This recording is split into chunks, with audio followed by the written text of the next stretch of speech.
Amados hermanos en nuestro Señor Jesucristo, domingo sexto después de Pentecostés,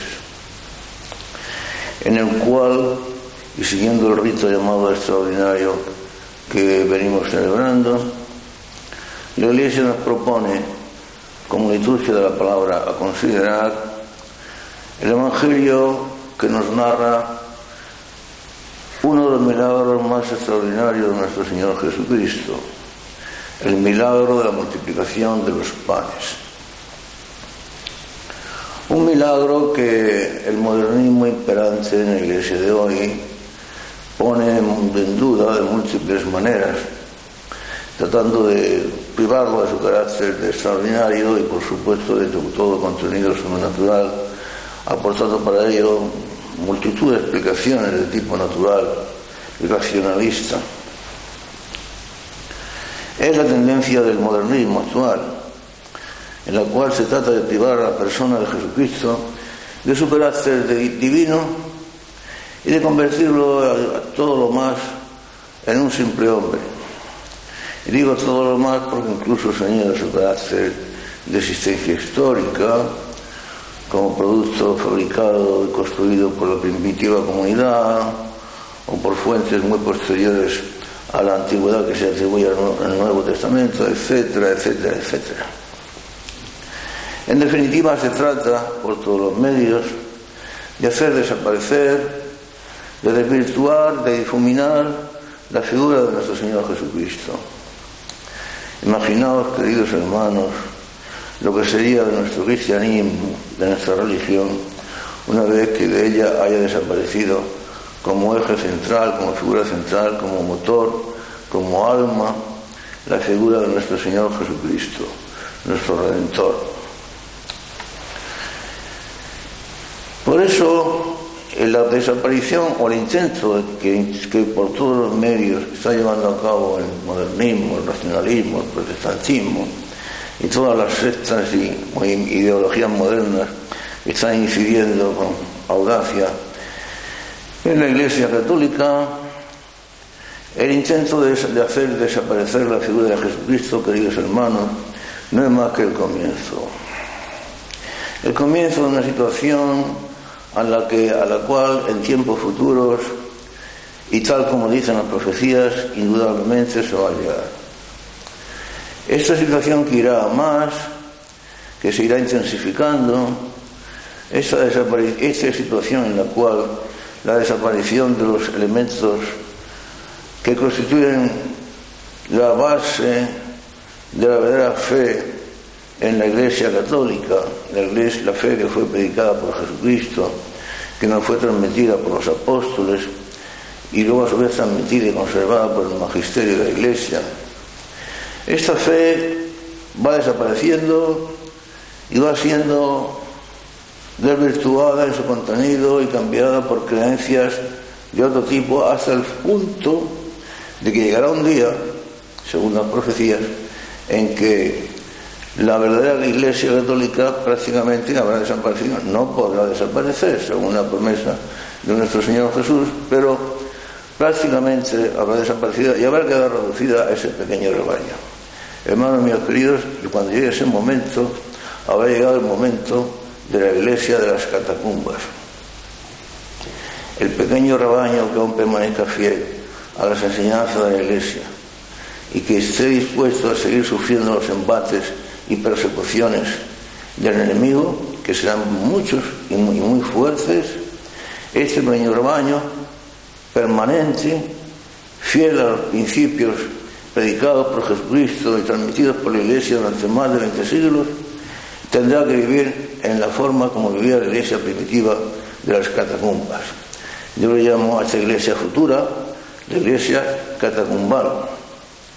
Será el momento en que los cristianos, para asistir a los actos de culto, por ejemplo, a la asistencia a la verdadera misa, a la misa, pues tendrán que acudir a ella como en oculto. Y además buscando lugares, pocos de ellos, donde donde se celebre la Santa Misa, porque apenas se encontrarán tales lugares, porque los sacerdotes que se atrevan a celebrarla serán considerados, en el mejor de los casos, como extraños y rebeldes al espíritu del momento. Y además, los fieles que asistan al culto de la verdadera misa serán considerados como extraños, como rebeldes, como pensando en antiguallas ya pasadas y que han sido objeto de cultos que ya no tienen ninguna relevancia, cultos de otra época, como bichos raros. Serán tachados además con toda serie de adjetivos despectivos, y ahí podemos poner todo lo que se quiera.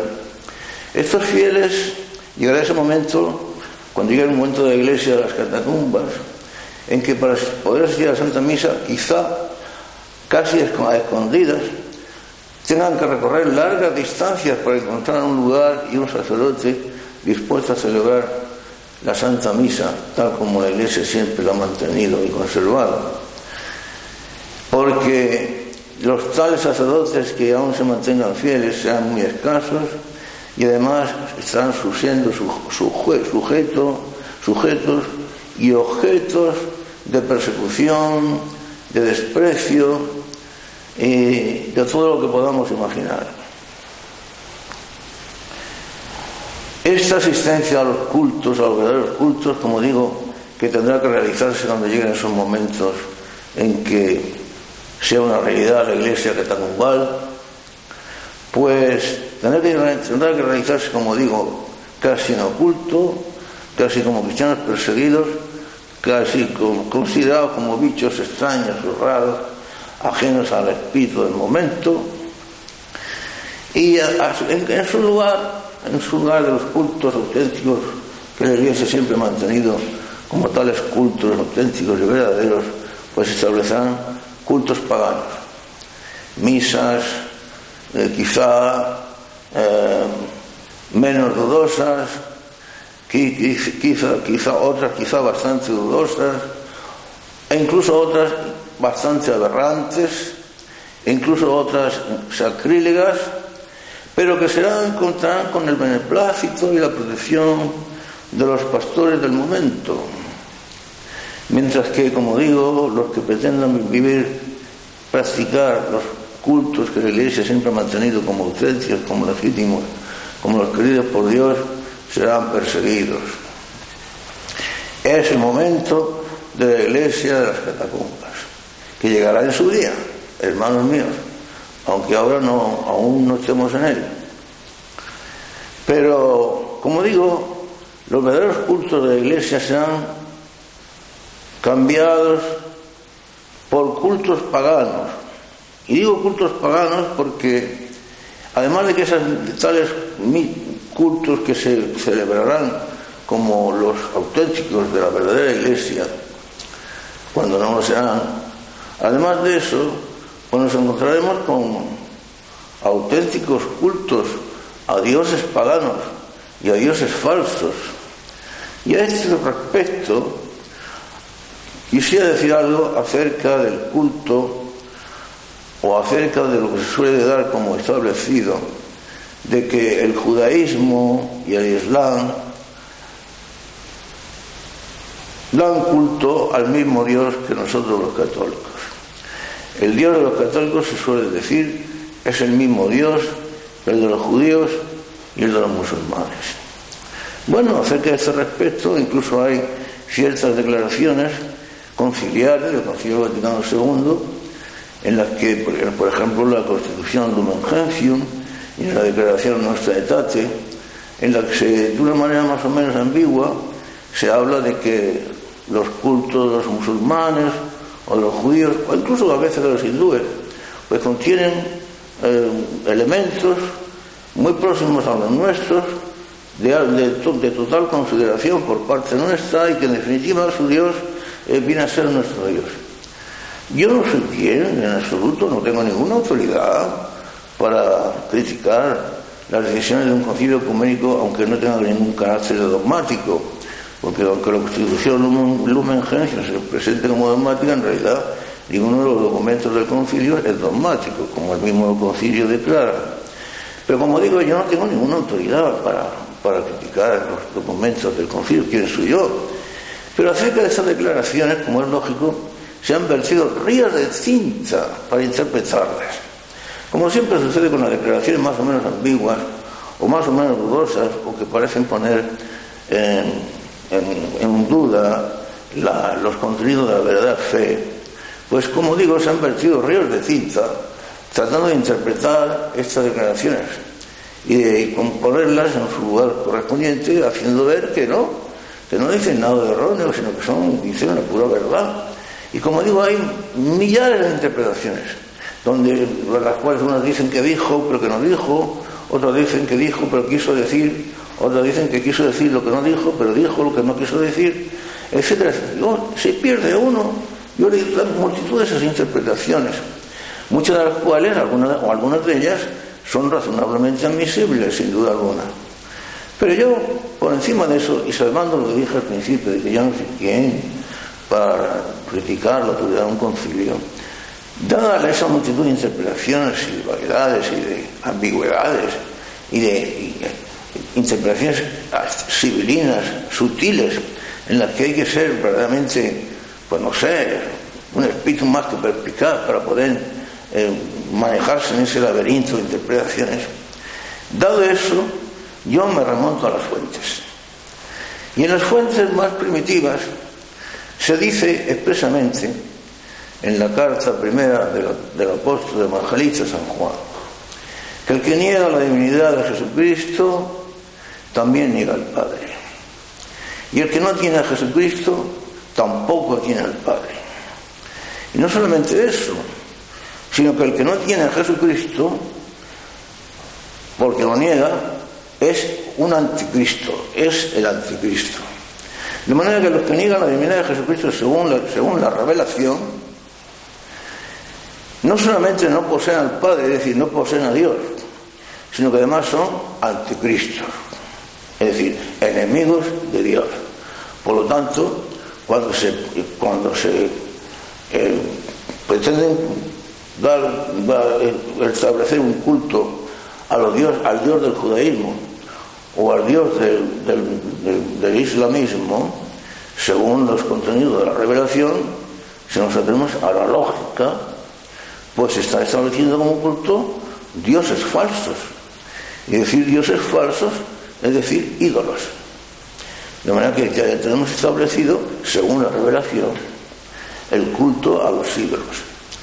Ya os digo que están esas multitud de interpretaciones del Concilio Vaticano II, de los dichos de la actual jerarquía, discursos, etcétera, algunas de las cuales pues serán admisibles. Yo no sé quién para criticarlas, pero realmente me siento asombrado ante la lógica de los hechos y la fuerza del contenido de la revelación. ¿A quién hemos de creer? ¿A la revelación de los apóstoles? ¿A la revelación del Espíritu Santo? Porque la Biblia es revelación del Espíritu Santo. ¿O hemos de creer a los modernos profetas, a los modernos pastores, a los modernos teólogos? Pues cada cual que piense lo que quiera pensar. Pero si nos atenemos a la lógica del sentido común y a la lógica que exige un buen corazón que busca sinceramente la verdad, sin prejuicios, que no quiere pactar con la mentira, que tiene buena voluntad y que por encima de todo busca la verdad y busca lo que Dios quiere y la voluntad de Dios, pues aquí tenemos un dilema. ¿Nos atenemos a la revelación o nos atenemos a lo que dicen los teólogos, los nuevos profetas, los nuevos jerarcas, etcétera? Bueno, esto ocurrirá sobre todo en los últimos tiempos, cuando la Iglesia se vea reducida, como os he dicho varias veces ya, hermanos queridos, al estado de situación de iglesia catacumbal. Vivir en las catacumbas, porque como digo, los cristianos vivirán como agazapados. Los pocos que queden, porque como decía Jesucristo, aquellos poquísimos que quedarán en los tiempos finales, o en los tiempos que se aproximen a los tiempos finales, serán su pequeño rebaño. sea una minoría tan pequeña, sea puramente la minoría de los escogidos, porque la inmensa masa de los católicos, de los cristianos, habrán apostatado según las palabras de nuestro Señor y de los profetas y apóstoles del Nuevo Testamento. Cuando lleguen esos tiempos futuros en los que la Iglesia se vea reducida a vivir en situación catacumbal, pues se producirá un descarado y audaz y agudo ataque a la libertad de pensamiento. Todo aquel que no piense como el sistema imperante, como los ministros, profetas, apóstoles que en aquel tiempo se presenten como los auténticos portadores de la palabra de Dios, de las verdades de fe, todos aquellos que no piensen de forma igual que ellos y que pretendan atenerse a las verdades de la revelación, que se derivan directamente de la revelación, o que se derivan directamente de lo que la Iglesia ha enseñado a través de tantos siglos y el magisterio mantenido, todos los que pretendan tal cosa serán perseguidos, serán depuestos, sean sacerdotes, sean obispos, sean cardenales, lo que fuere, serán depuestos de sus cargos, serán perseguidos, serán investigados, porque cualquiera que defienda o que mantenga que no existen los dogmas y que todos los dogmas son dudosos y de contenido discutible, serán mantenidos en sus puestos y serán ayudados y aplaudidos. Pero alguno que pretenda mantener o defender que los dogmas son verdades inmutables, que las verdades inmutables han existido y existen siempre, que la Iglesia depende de tales verdades inmutables, los que pretendan tales cosas y serán perseguidos. Cuando lleguen esos momentos, queridos hermanos, los cristianos que en aquellos tiempos vivan se darán cuenta de que están viviendo en la iglesia de las catacumbas, porque difícilmente, si supondrán ellos una actitud de valentía, se atreverán a pronunciarse en público contra tales pretensiones, a manifestar en público su catolicismo auténtico, su adhesión a la fe auténtica, su adhesión a la auténtica revelación, su adhesión firme a las enseñanzas de la Iglesia mantenidas durante más de 20 siglos. Los católicos, los pocos que entonces quedarán, porque serán muy pocos, los que entonces se atrevan a esa circunstancia realmente valiente, en la que tendrán que demostrar su ardor y su valentía y su coraje, pues serán muy pocos. Mientras que la inmensa multitud de los católicos, de los cristianos, habrán desertado y se habrán pasado al campo de las nuevas doctrinas, de la nueva fe, si se puede llamar fe, porque la nueva Iglesia no mantendrá fe ninguna. El modernismo es enemigo de todo lo que suena a fe. En aquellos tiempos de la Iglesia catacumbal, cuando lleguen esos terribles momentos para los cristianos que entonces vivan, pronto tales cristianos se darán cuenta de que los ministros que entonces pretendan dirigir la pretendida Iglesia, lo que sea la Iglesia entonces, pues serán enemigos de todas las razones, serán enemigos de las verdades fijas e inmutables, serán enemigos de la metafísica. El que pretenda dar razones comete un atentado a la libertad de pensamiento. Por eso se castigará sin dar razones de por qué se castiga. Por eso no se permitirá a los castigados a que den razones o a que pidan explicaciones dando razones de su conducta y explicando que su conducta es auténticamente legal y legítima. Porque todo lo que sea dar razones es un atentado al pensamiento. El pensamiento consiste en no pensar. Y todo lo que pretendan dar razones con vueltas al pasado, razones ancladas en el pasado, comete un proceso involutivo. Bueno, Cuando llegue ese momento, hermanos míos queridos, ese terrible momento, como digo, los cristianos que entonces vivan se darán cuenta de que se encuentran en una situación de auténtica iglesia catacumbal. Y pronto y fácilmente lo experimentarán en sí mismos. Cuando tengan que ir buscando dónde acudir a la Santa Misa, en qué lugar, de los pocos lugares donde aún quede, si queda alguno, casi en oculto, quizá recorriendo largas distancias, cuando se encuentren en situación en que confesar su fe y que mantienen la moral que la Iglesia ha predicado siempre, la moral que se deriva del Evangelio, pues serán ridiculizados, perseguidos, escarnecidos, tildados con los mayores despropósitos, obsoletos, anticuarios, se llamará cualquier cosa, hasta murciélagos, tristones, cualquier cosa. Oh, hermanos míos, cuando llegan esos momentos de la iglesia catacumbal, cuando veamos que la nueva moral establecida supone una apertura al mundo, un volverse de espaldas a la moral evangélica, a la bellísima, hermosa, inconfundible e inefable moral predicada por nuestro Señor Jesús, para abrirse a los nuevos principios de las filosofías mundanas, para abrirse a la filosofía del mundo. Y entonces, en aquellos tiempos, se verá cómo se admite, incluso por los nuevos profetas, por los nuevos ministros, pues se admite como cosa normal, pues pecados aberrantes como son la homosexualidad. Se verá como cosa normal establecer encargos importantes de alta responsabilidad en la Iglesia a personajes de reconocida y pública homosexualidad e incluso de escandalosa homosexualidad, acerca de la cual se dirá que no tiene importancia porque son pecadillos de juventud, etcétera.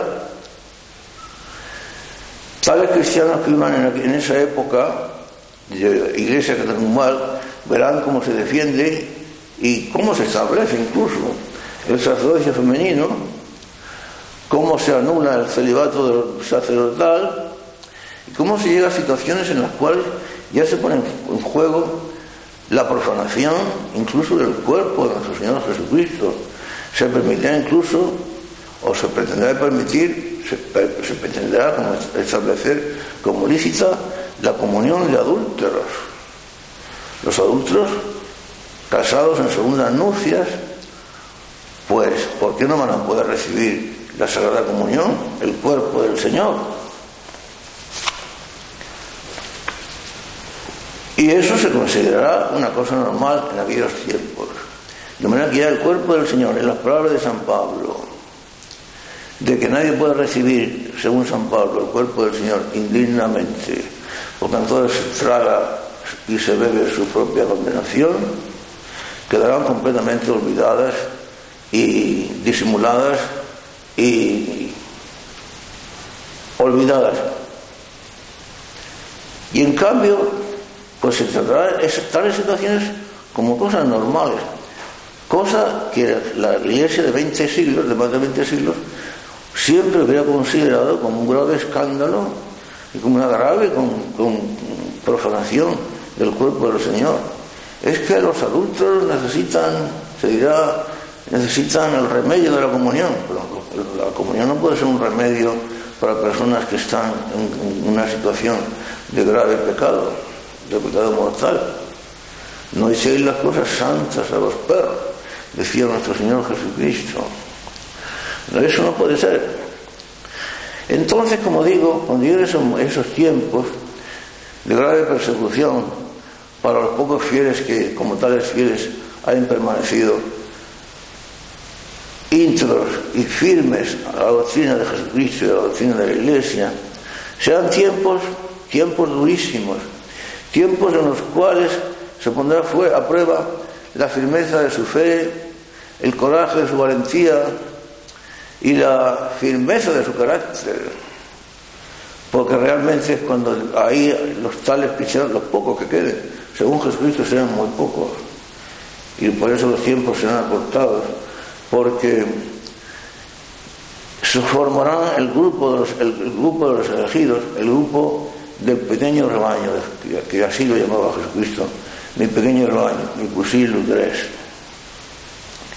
Frente a estas nuevas doctrinas, frente a estas nuevas corrientes que entonces se lo han establecido y que habrán obligado a los verdaderos cristianos a vivir, pues digamos, en situación catacumbal, medio escondidos, medio agazapados, siempre perseguidos, siempre vituperados, escarnecidos, despreciados, etc. Frente a esta situación nos encontraremos con una enorme multitud de apóstatas.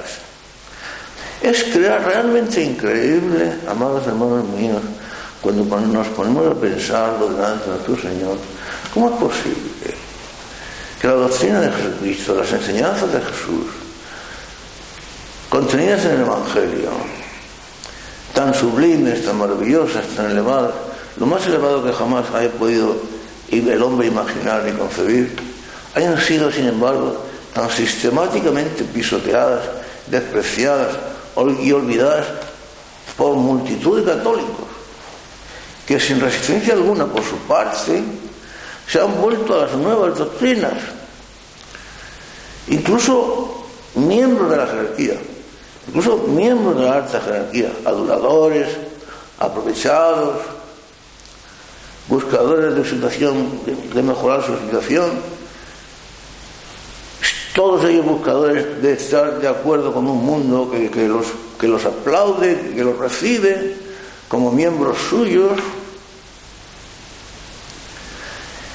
Sin embargo, aduladores, o aprovechados, o como fuere, hay una cosa que sí es segura: es que todos estos católicos que han desertado de su fe, que han cometido apostasía, simples fieles, con mayor o menor maldad o ignorancia, pero todos ellos culpables, porque el que apostata de su fe, el que se vuelve a la mentira y desprecia la verdad, siempre es culpable. Nadie se vuelve a la mentira y se olvida de la verdad sin culpabilidad propia. Nadie apostata sin culpabilidad propia. Toda esta multitud, sin duda ninguna, que integrará el grupo, por llamarles con su divino nombre, de cobardes. Los cobardes que apostataron de su fe, que renegaron de Jesús, que renegaron de sus creencias y se volvieron a lo fácil, porque era más fácil la moral que la nueva iglesia les ofrecía, la moral que el nuevo sistema les ofrecía de lasitud, de moral libre, de que cada uno se podía establecer su propia moral, de que el pecado, el sentido del pecado había desaparecido, de que ya no era necesaria la conversión, ni la penitencia, ni el arrepentimiento, porque además estamos todos salvados. Queridos hermanos, cuando llegue ese momento, bien podemos decir que ha llegado el momento de la iglesia catacumbal. Será en el futuro, pero cuando llegue, los cristianos que entonces que vean tales síntomas podrán decir: ahora es cuando estamos en la iglesia de las catacumbas, ahora es cuando estamos viviendo la misma vida que vivieron aquellos cristianos primitivos perseguidos por los emperadores romanos, empezando por Nerón, pero que sin embargo vivían escondidos en las catacumbas, perseguidos, hechos prisioneros tan a menudo, conducidos a la arena del circo, devorados por los leones o devorados por las llamas, quemados vivos. Y sin embargo aquellos cristianos vivían sus prisiones, vivían sus persecuciones, vivían su muerte y su martirio con una alegría y con un espíritu sobrenatural, como era el martirio, cantando himnos cristianos. Los cristianos de ahora, yo incluso veo a los buenos cristianos, incluso a los pocos que quedan que son perseguidos, a veces los veo abrumados, perseguidos, tristes y hasta confusos. ¿Qué decir cuando llegue el momento de la iglesia catacumbal? No debe haber lugar para tal confusión. Pero volvamos al carácter cobarde de estos desertores y apóstatas que de una forma tan general y numerosa constituyen el núcleo inmenso de la antigua iglesia. El libro sagrado del Apocalipsis, en su capítulo 21, dice así, hablando de tales apóstatas, dice que no escaparán del lago de azufre, que no escaparán de la muerte eterna, de la muerte segunda, o sea, de la condenación eterna, no escaparán, dice literalmente el capítulo 21 del Apocalipsis. Los cobardes son los primeros que nombran. Los cobardes, los incrédulos, los abominables. Podemos suponer o pensar o discutir a quién se refiere el libro sagrado cuando habla de los abominables. ¿Es que existirán en aquel tiempo, en aquellos momentos, hombres o mujeres abominables? Según el libro sagrado, sí. Y según el libro sagrado, su destino es la condenación eterna. Pero sigamos, repitamos: los cobardes, los incrédulos, los abominables, los homicidas, los fornicarios, los hechiceros. Alguien pensará, los hechiceros, pero en aquellos tiempos todavía habrá hechiceros. Hermanos mis queridos, y son los tiempos actuales, y ya existen los cultos demoníacos, y las invocaciones a Satanás, y ya existen las personas que reciben la Sagrada Comunión en la mano para llevársela para cultos demoníacos y satánicos, porque esa es otra cosa. Interrumpamos la lectura del capítulo del Apocalipsis para hablar de la Eucaristía. Interrumpamos la lectura del texto apocalíptico. En aquellos tiempos de la Iglesia catacumbal, la Eucaristía será reducida prácticamente a nada. La Eucaristía será objeto de burla y de risión. La Eucaristía habrá quedado constituida como una pura comida y no como el sacramento que contiene el cuerpo del Señor. La Eucaristía será una pura comida en la cual se dará paso libre a toda clase de personas, sin pecado, que esté en pecado mortal, en condiciones, que no estén en condiciones, es igual, es lo mismo. Entonces los ministros de la Eucaristía no tendrán la humildad y la gentileza de arrodillarse ante la Sagrada Eucaristía, porque no creerán prácticamente en la presencia del Señor en la Sagrada Eucaristía. Oh, hermanos míos, cuando lleguen aquellos momentos. Entonces hablará de que se perseguirá a los que pretendan comulgar en la boca en vez de comulgar en la mano. Actualmente la Iglesia permite las dos formas de comulgar, pero entonces se perseguirá ferozmente. Se dirá: persígase y castíguese con severidad a los que pretendan comulgar en la boca, porque no se puede ofender el cuerpo, no se puede defender el cuerpo de Cristo ofendiendo al cuerpo social de Cristo. El cuerpo de Cristo es la Eucaristía y el cuerpo social de Cristo son los fieles. O sea que los fieles tienen prioridad sobre el cuerpo eucarístico del Señor. O sea que no importa que muchos desconocidos cojan el cuerpo del Señor, lo cojan en la mano y se lleven por ahí a lo que quieran, incluso a cultos satánicos, como he dicho antes. Lo que importa es los fieles. O sea que el cuerpo social de Cristo, los fieles, es más importante que el cuerpo de Cristo. Los fieles antes que Cristo. Pero en fin, volvamos a nuestro texto del Apocalipsis, por lo cual nos vemos obligados a repetirlo, por lo cual os pido perdón, hermanos míos queridos.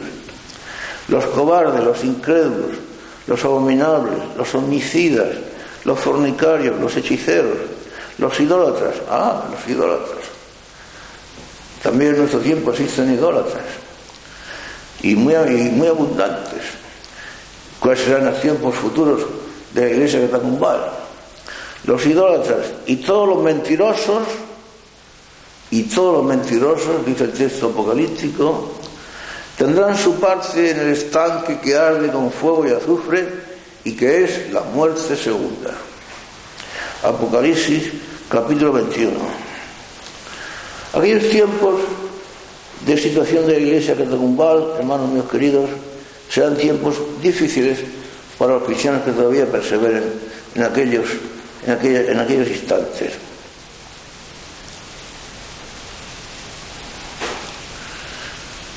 corrió a mirar a la tierra, dice el capítulo 13 del Apocalipsis, y corrió a mirar a la tierra tras la bestia, y adoraron al dragón, porque dio el poderío a la bestia, y se postraron ante la bestia, diciendo: ¿quién es semejante a la bestia, y quién podrá luchar contra ella? ¿Cuántos cristianos se vuelven a las nuevas creencias pensando: bueno, ¿y quién podrá luchar contra quienes mandan? ¿Quién podrá luchar? ¿Quiénes podrán luchar contra el sistema? Esas son cosas que ocurrirán en los tiempos de la iglesia catacumban, cuando lleguen aquellos tiempos. Y le fue dada una boca que profería palabras arrogantes y blasfemias, y se le dio poder para hacerlo durante 42 meses. Y entonces abrió su boca para proferir blasfemias contra Dios, y blasfemar de su nombre, y de su tabernáculo, y de los que moran en el cielo. Se le concedió hacer la guerra a los santos y vencerlos. Se le concedió también potestad sobre toda tribu, pueblo, lengua y nación. Y le adorarán todos los habitantes de la tierra, todos aquellos cuyo nombre no está inscrito desde el origen del mundo en el libro de la vida del Cordero que fue sacrificado. Quien tenga oídos para oír, que oiga.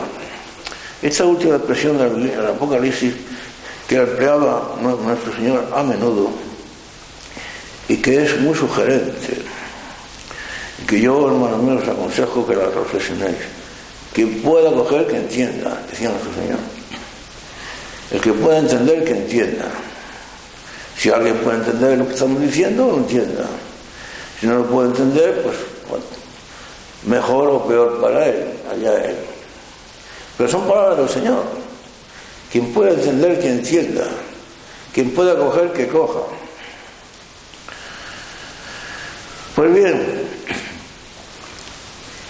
yo, hermanos míos queridos, a todos aquellos que han desertado, que han apostatado de su fe, aquella fe que recibieron el bautismo, que recibieron de sus padres y abuelos, aquella fe que la Iglesia vivió durante más de 20 siglos y que ahora se han cambiado tan alegremente y sin discusión alguna, ni resistencia alguna a la nueva Iglesia, a las nuevas doctrinas, y sin embargo viven tan tranquilos, sin plantearse problemas con respecto a su conciencia, de la situación de su alma y de la futura salvación de su alma.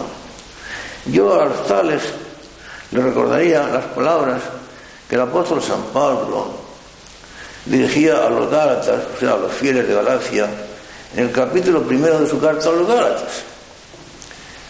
Y vuelvo a decir, contenido de la revelación, palabras de la revelación, palabras que en último término deben ser atribuidas a su autor último y principal, el Espíritu Santo. Pues dice San Pablo en el capítulo 1 de la carta a los Gálatas: me sorprende, dice el apóstol, me sorprende que hayáis abandonado tan deprisa a quien os llamó por la gracia de Cristo para iros a otro evangelio.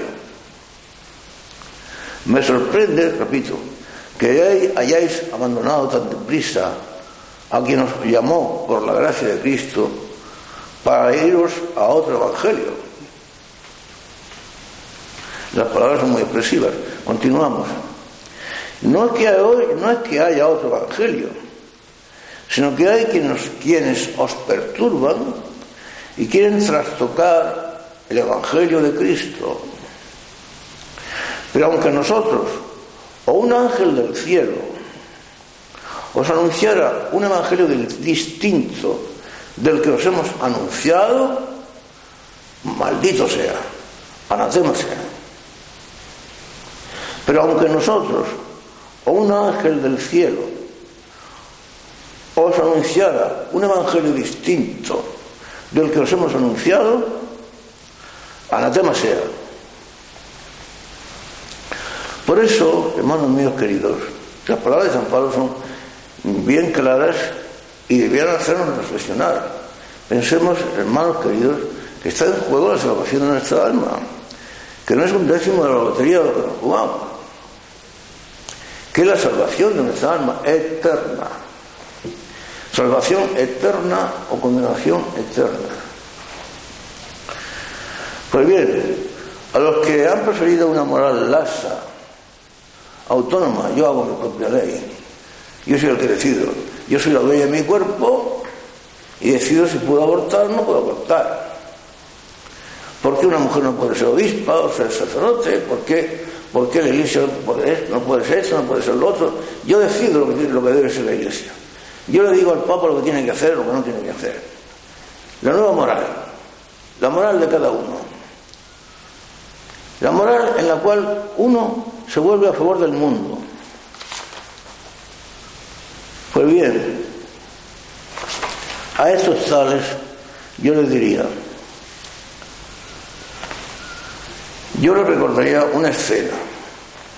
Imaginaos la cima de un monte alto, con vistas de una forma milagrosa o sobrenatural a todos los reinos del mundo. Como figura central, una figura verdaderamente satánica, diabólica, horrible. Junto a él, la figura esbelta, maravillosa y sublime y hierática de Jesús mismo, de Jesucristo. Jesucristo mirando a Satanás. Y Satanás mirando a Jesucristo y teniendo su mano hacia la vista, que se extendía a lo largo de horizontes y horizontes, mundos y mundos. Fíjate, le decía el mal espíritu, fíjate, tú que pretendes ser el Mesías, ves todos esos reinos del mundo, pues sepas que me pertenecen. Y eso decía la verdad. Todos esos reinos del mundo me pertenecen. Pues bien, estoy dispuesto a dártelos y hacerlos tuyos si te arrodillas y me adoras. Jesucristo mira con desprecio la figura de Satanás, extiende su mano y le dice: apártate de mí, Satanás, porque escrito está: adorarás al Señor tu Dios y a Él solo servirás. Pero una inmensa multitud de cristianos, de católicos, se os ha prometido la gloria del mundo, los bienes del mundo, los bienes de la tierra, los aplausos del mundo, la comprensión del mundo, por parte del mundo, a cambio de que renieguen de su fe. Yo me imagino, hermanos míos queridos,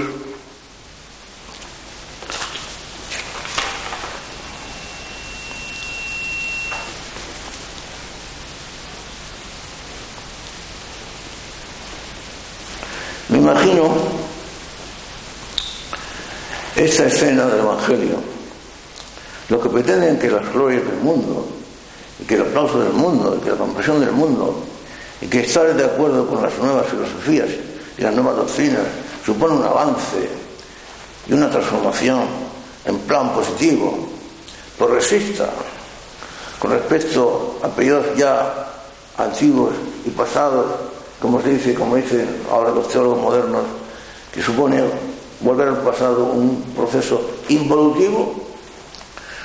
Pues bien, yo le recordaría aquella escena del Evangelio. Jesucristo se encuentra sentado predicando a la gente que le rodea, y llega hasta él apresurado un jovencito. No conocemos su nombre ni su procedencia. Dice el Evangelio que era un jovencito muy bien situado, rico, e iba conducido por buena voluntad, y se arrodilla ante el Señor y le dice: Maestro bueno, dime, ¿qué tengo que hacer para alcanzar el cielo, la vida eterna? Jesús lo mira y le dice: pues ya lo sabes, guardar los mandamientos. Y el joven dijo: Maestro, los mandamientos que tú citas, no adulterarás, no robarás, no honrarás a tu padre y a tu madre, no mentirás, etc. Todos ellos los cumplo desde mi juventud. Dice el texto sagrado evangélico que el Señor nos miró profundamente a los ojos y vio que era verdad, que el joven era sincero y que su corazón era bueno, y dijo: Y dice el texto que Jesucristo lo amó. Y dijo, sí, es verdad, pero aún te falta una cosa.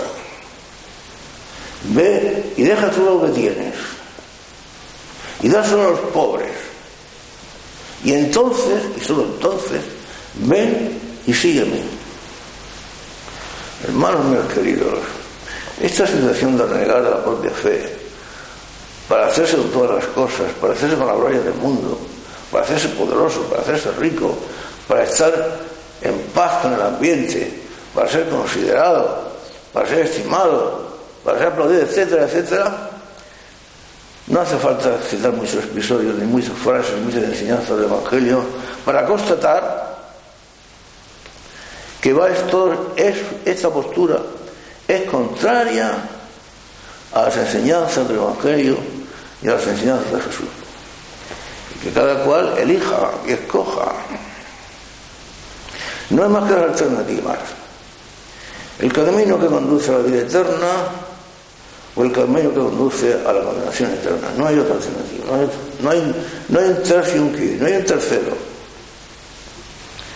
Todo esto lo vivirán con intensidad, comparado como ahora para nosotros es inconcebible e impensable, aquellos cristianos que en su momento vivan en esa situación que venimos diciendo de la iglesia catacumbal, de la iglesia perseguida. Esa iglesia que será la restante, lo que resta, que será lo que verdaderamente representa y es la iglesia católica, esa que no podrá perecer, ante la cual las puertas del infierno se sellarán según la promesa de Jesucristo. Pero en fin, frente a estos que piensan en que la nueva moral, la moral de Lázaro, la moral del sexo, la moral del hacerlo del propio capricho, la moral de la inexistencia del pecado, la moral de que el propio yo es el que decide, etcétera, etcétera, yo le citaría una frase, extraño texto de la revelación, de la Sagrada Escritura, un texto olvidado del apóstol Santiago, el primer obispo de Jerusalén. Pues bien, fijaos lo que dice este texto, por cierto, más que olvidado y a menudo disimulado y muchas veces rechazado, pero el texto que está en la revelación, que está en el escrito, pertenece a la carta de Santiago. Y voy a citar exactamente su lugar. En el capítulo 4 de la carta de Santiago, verso 4. Fijaos lo que dice este apóstol. Adúltero, caramba. Empieza con esa expresión, adúltero. Pero adúltero, ¿pero cómo se le ocurre a Santiago hablar de los adúlteros en plan de reproche? Adúlteros, ¿no sabéis que la amistad con el mundo es enemistad con Dios? Por tanto, el que desea ser amigo de este mundo se hace enemigo de Dios. Santiago 4:4. Pero a mí lo que me hace gracia es la primera palabra, adúlteros. Pero Santiago, que adulterio, que está muy anticuado Santiago, claro, pero siglo I, contemporáneo de Jesucristo, anticuadísimo. Pero es que Santiago no podía saber, pese a su carácter de apóstol, que llegaría un momento en que la Iglesia católica llegaría a tal grado de progresión y de adelanto y de iluminación en la cual esta situación del adulterio ya no se consideraría pecado. Pero es que además, para colmo de males, Jesucristo va de mano a mano con Santiago, porque Jesucristo también condena el adulterio. El que deja a su mujer y se casa con otra comete adulterio. He dicho que condena el adulterio, pues caramba, con Jesucristo, otro anticuado, con toda su ciencia infusa, ciencia divina, ciencia humana infusa, etcétera, etcétera, y cuántas cosas más. Pues no sé si pudo prever que llegaría un momento en que la Iglesia católica se vería ya un tal grado de iluminación y de progreso y de concordia con el mundo, en el cual estas situaciones serían aceptadas. Bueno, que Jesucristo rechaza el adulterio está bien claro, Ya conocéis el episodio de la mujer adúltera, aquella mujer que fue conducida por los fariseos a los pies de Jesús, diciéndole al maestro que había sido sorprendida en adulterio y por lo tanto, según la ley, tiene que ser lapidada, o sea, morir apedreada. Maestro, le dicen hipócritamente, tú que eres bueno y eres cumplidor de la ley, esta mujer ha sido sorprendida en adulterio. ¿Qué tenemos que hacer con ella? La mala intención está bien clara. Querían dejar en evidencia al maestro. Si decía que la perdonaran, cumplía la ley. Si decía que la apedrearan, quedaría pues eso, como un hombre cruel y sanguinario, o poco menos, o poco más. Jesucristo, ya conocéis el episodio, hace como que escribe en tierra, le insisten, está inclinado en el suelo, levanta la mirada y los mira fijamente y se encara con ellos, ojo con ojo, rostro con rostro. Y dice, pues bien, de acuerdo, el que de vosotros esté sin pecado, que tire contra ella la primera piedra. Bueno, ya conocéis el resultado y el final. El caso es cuando se quedan solos los dos, después de que todos se han marchado, empezando por los más viejos, cuando se quedan solos Jesús y la mujer adúltera, el Señor le pregunta, mujer, ¿dónde están los que te acusaban? Señor, ya no están, se han marchado, ya no me acusan. Y le dice nuestro Señor, yo tampoco te acuso, vete, pero no peques más. Y hace esa advertencia que suele pasar desapercibida para muchos comentaristas. Vete, pero no peques más. Luego la advertencia de Jesucristo está bien clara. Por eso, frente a una situación que se dará en el futuro, como digo, en que los verdaderos cristianos, los pocos que queden, vivirán una situación de iglesia que está muy mal, pues en que los preceptos de Jesucristo, las enseñanzas del Evangelio, las enseñanzas de la iglesia, habrán sido sustituidas por preceptos según los nuevos teólogos, según los nuevos maestros, según los nuevos profetas, según los nuevos ministros, según los nuevos jerarcas, unos preceptos siempre de acuerdo según el mundo y según las ideologías del mundo. Yo les recordaría aquel episodio en que Jesucristo se enfrenta a los fariseos, Jesucristo en persona, se enfrenta a los fariseos y, como siempre, según su lenguaje, hablándoles con toda claridad y con toda crudeza, les dice el maestro, hipócritas, así para empezar, hipócritas, bien profetizó de vosotros Isaías cuando dijo, este pueblo me honra con los labios, pero su corazón está muy lejos de mí. Inútilmente me dan culto, mientras enseñan doctrinas que no son más que meros preceptos humanos. Este pueblo me honra con los labios, pero su corazón está muy lejos de mí. Inútilmente me dan culto, mientras que enseñan doctrinas que no son más que puras enseñanzas y preceptos humanos. Estas palabras de Jesús, dirigidas a los fariseos, están contenidas en el capítulo 15 del Evangelio de San Mateo. Hermanos míos queridos, cuando llegue ese momento de la situación de la iglesia catacumbal, en que los cristianos se sentían perseguidos, olvidados, escarnecidos, considerados como cristianos de segunda categoría, o de tercera, o de cuarta, o de mínima, o de ínfima, o de ninguna, pues se dirá que todas las religiones son iguales, que no hay por qué hacer apostolado ni proselitismo, que no hay necesidad de incitar a nadie que esté fuera de la iglesia a la conversión, aunque se trate de otras sectas, de otras religiones, porque todas las religiones son válidas, en todas las religiones cabe la posibilidad de la salvación.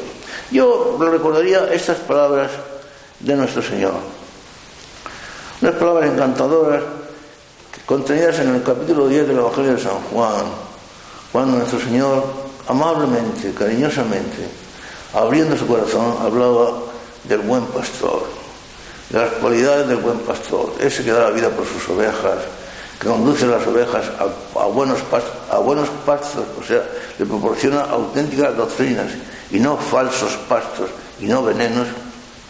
Hablando del buen pastor, decía Jesús, añadía y decía: tengo otras ovejas que no son de este redil. Luego hay otras ovejas que no son del verdadero redil. Luego, por una parte está el redil, el suyo, y por otra parte otras ovejas que están fuera. Tengo otras ovejas que no están en este redil. A esas es necesario que las traiga. Si las ha de traer es porque están fuera, porque traer es mover de fuera adentro. Es necesario que yo las traiga, a fin de que haya un solo rebaño y un solo pastor. En fin, hermano mío querido, no quiero avanzarnos más, que pretender que todos los caminos son caminos de salvación y que hay muchas iglesias en las cuales cada uno se puede salvar. Según la doctrina de Jesucristo, hay un solo rebaño, un solo redil y un solo pastor. Y ese solo rebaño, los que lo pastorean y los que lo forman, son los que constituyen la Iglesia Católica, la única y verdadera Iglesia, el único camino de salvación. Los judíos pretendían que ellos estaban en la verdad. Con esto terminamos. Que ellos eran hijos de Abraham, los auténticos descendientes de Abraham, los auténticos defensores de la ley, los auténticos representantes de la única verdad. Jesucristo se vuelve contra ellos y les dice con toda claridad: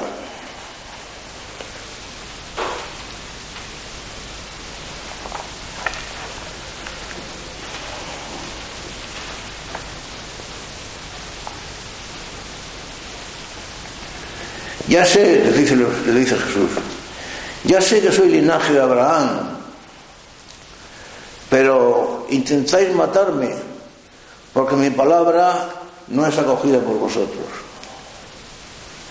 Intentáis matarme porque mi palabra no es acogida por vosotros. Yo hablo lo que he visto de mi Padre y vosotros hacéis lo que habéis oído a vuestro Padre. Yo hablo lo que he visto y lo que he oído de mi Padre, mientras que vosotros hacéis lo que habéis oído de vuestro Padre. ¿Quién es ese vuestro Padre?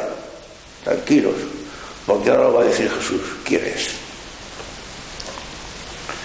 Si fueseis hijos de Abraham, continúa el maestro, si fueseis hijos de Abraham, los que pretenden que son los auténticos valedores de la ley y de la verdad, si fueseis hijos de Abraham, haríais las obras de Abraham. Sin embargo, intentáis matarme a mí, el hombre que se ha dicho la verdad, la que oí de Dios. Eso no lo hizo Abraham. Vosotros hacéis las obras de vuestro padre. Le dijeron: nosotros no hemos nacido de fornicación, tenemos un solo Padre que es Dios. Jesús les dijo: si yo fuera vuestro Padre, me amaríais, pues yo salí y vengo de Dios. No vengo de mí mismo, sino que Él me ha enviado. ¿Por qué no entendéis mi lenguaje? Porque no podéis oír mi palabra. Vosotros tenéis por padre al diablo y queréis cumplir los deseos de vuestro padre.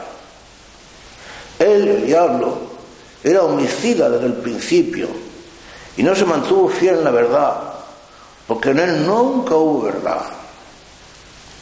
Cuando dice la mentira, habla de lo suyo, porque es mentiroso y el padre de la mentira. En fin, a los hermanos nuestros católicos cristianos que iban en aquellos tiempos de la iglesia catacumbal, les sugeriríamos, si estuviéramos presentes, que recuerden aquellas palabras de Jesús. Y cuando lleguen estas cosas, y cuando todas estas cosas y estas situaciones se hagan presentes ante vosotros, levantad vuestro corazón, vuestros ánimos, porque se acerca el momento de vuestra redención. Los católicos de la iglesia catacumbal, los católicos de la iglesia de todos los tiempos, han de tener siempre su esperanza en el cielo. Aquello que decía San Pablo, quaesur sum corda, quaesur sum sapite, non que superterra. Lo que está en el cielo, buscar las cosas que están en el cielo, no las que están en la tierra. Saborear las cosas del cielo y no las de la tierra. Yo estaré con vosotros todos los días hasta la consumación de los siglos. El susto de los apóstoles cuando creían que iban a sucumbir ante los embates del mar frente a la barca en el lago de Genesaret en la noche de la tormenta. Cuando Jesús calma la tormenta a los vientos y al mar y se encarga con sus apóstoles y les dice: hombres de poca fe, ¿por qué habéis dudado? ¿Acaso no estaba yo con vosotros? Hermanos míos, las puertas del infierno no prevalecerán contra ella. Si el mal triunfa y triunfa, sus días están contados. La victoria es de Jesucristo, el cual, como dice la Biblia, será el mismo, eteri, et hodie, et in secula, y ayer, y por hoy, y por los siglos. Yo soy el alfa y el omega, el principio y el fin, el que estaba muerto y ahora está vivo. Ahora soy el triunfador, el que abre las puertas del cielo, el que tiene también las puertas del abismo, para precipitar en ella a todos los que no creyeron en mí.